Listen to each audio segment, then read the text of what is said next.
साथियों नमस्कार, जय श्री कृष्ण। एक बड़ी रोचक कथा आज आपको सुनाता हूं। सुतीक्षण भगवान अगस्त्य ऋषि के आश्रम में पढ़ता था। जब पढ़ाई पूरी हुई, बच्चों की विदाई का दिन आया, तो सब राजा रजवाड़ों के बच्चे पढ़ रहे थे, कुछ ब्राह्मणों के सामंतों के भी बच्चे पढ़ रहे थे आश्रम में। तो सबके गार्जियन आए हुए थे बच्चों को ले जाने के लिए। तो सब सोना चांदी हीरा मोती जो राजा रजवाड़े थे वो सब बैलगाड़ियों पर लाद करके लाए थे। चावल दाल हर चीज। क्या इसी एक दिन के दक्षिणा से आश्रम का खर्चा सालों साल चलता था। सब बच्चों की विदाई हो गई। नंबर आया सुतीक्षण का। सुतीक्षण भी हाथ जोड़कर खड़ा हुआ, बोला गुरुदेव दक्षिणा मांगिए। तो सबको पता था कि तो निहायत गरीब है, इसके घर में तो कुछ है नहीं, सब अनसुना कर दिए। लेकिन सुतीक्षण हटा नहीं, बार बार यही कहता रहा, गुरुदेव आदेश कीजिए, गुरुदेव दक्षिणा मांगिए। अगस्त्य ऋषि को गुस्सा आ गया, बोले तुमको इतना घमंड हो गया है, मैं सुन रहा हूं। अरे तुम जाओ, तुम पढ़ लिए लिख लिए, योग्य हो गए, यही बहुत है। तुम गरीब आदमी हो, कहां से दोगे दक्षिणा? तुम्हारे माँ बाप के पास कुछ भी नहीं है, एक मुट्ठी चावल नहीं है देने के लिए, तो क्यों तुम बार बार गुरुदक्षिणा मांगो, गुरुदक्षिणा मांगो? जाओ, तुम पढ़ लिए, यही हमारी गुरुदक्षिणा है, जाओ। बोला नहीं गुरुदेव, दुनिया अपमान करे मैं सह लूंगा, दुनिया हंसी उड़ाए उपहास करे मैं सब सह लूंगा, लेकिन आप गुरु हैं और आप ऋषियों मुनियों में सर्वश्रेष्ठ गुरु हैं। आप जैसा ऋषि महर्षि तपस्वी इस धरती पर कोई नहीं है। तो आपके निगाह में सारे बच्चे सारे शिष्य एक जैसे होने चाहिए। आप कैसे कह रहे हैं कि आप मैं गुरुदक्षिणा नहीं दे सकता हूं? आप मांगिए, मांगना आपका काम है, गुरुदक्षिणा देना मेरा काम है। भगवान अगस्त्य को बड़ा गुस्सा लगा कि यार मैं तो इसको बोल रहा हूं तुम जाओ और ये चढ़ा जा रहा है। बोले रुको। बोले ठीक है, अगर तुमको इतना नाज है अपने आप पर, तो गुरुदक्षिणा में तुम भगवान का दर्शन करवा दो, तो मैं मान लूंगा कि हाँ भैया तुमने गुरुदक्षिणा दे दिया। बोला ठीक है गुरुदेव।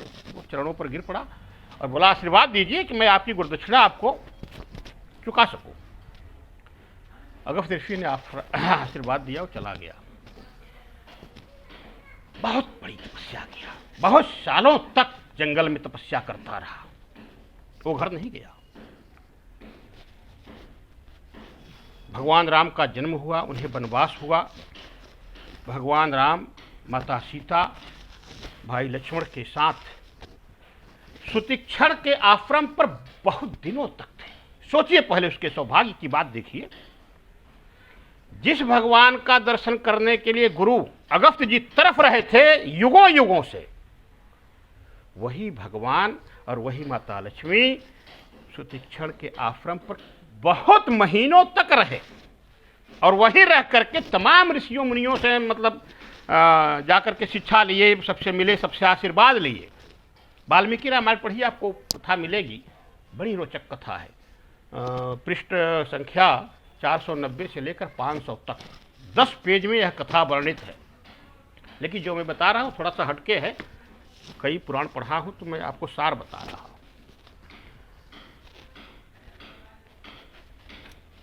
फिर एक दिन राम बोले कि मैं अगस्त्य ऋषि जी का आश्रम देखना चाहता हूं, उनका दर्शन करना चाहता हूं।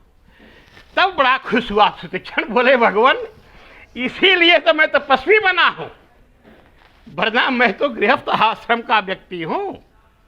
मैं अब तक शादी वादी कर लिया होता, अपने माता पिता की सेवा में होता। मैं सिर्फ आप से मिलने के लिए, आपका दर्शन करने के लिए, और खास तौर से मैं वचनबद्ध हूं अपने गुरु से कि मैं भगवान का दर्शन करवाऊंगा, और आप ही हैं भगवान। तो ये तो हमारे अहोभाग्य है कि आप भी दर्शन करना चाहते हैं उनके। चलिए, सुतीक्षण भगवान को लेकर के श्री राम माता सीता लक्ष्मण को लेकर पहुंचता है। पंचवटी देख रहे हैं ना, आज उसको नासिक के नाम से ज़्यादा लोग जानते हैं। पंचवटी से 2 योजन पर स्थित था अगस्त्य ऋषि का आश्रम।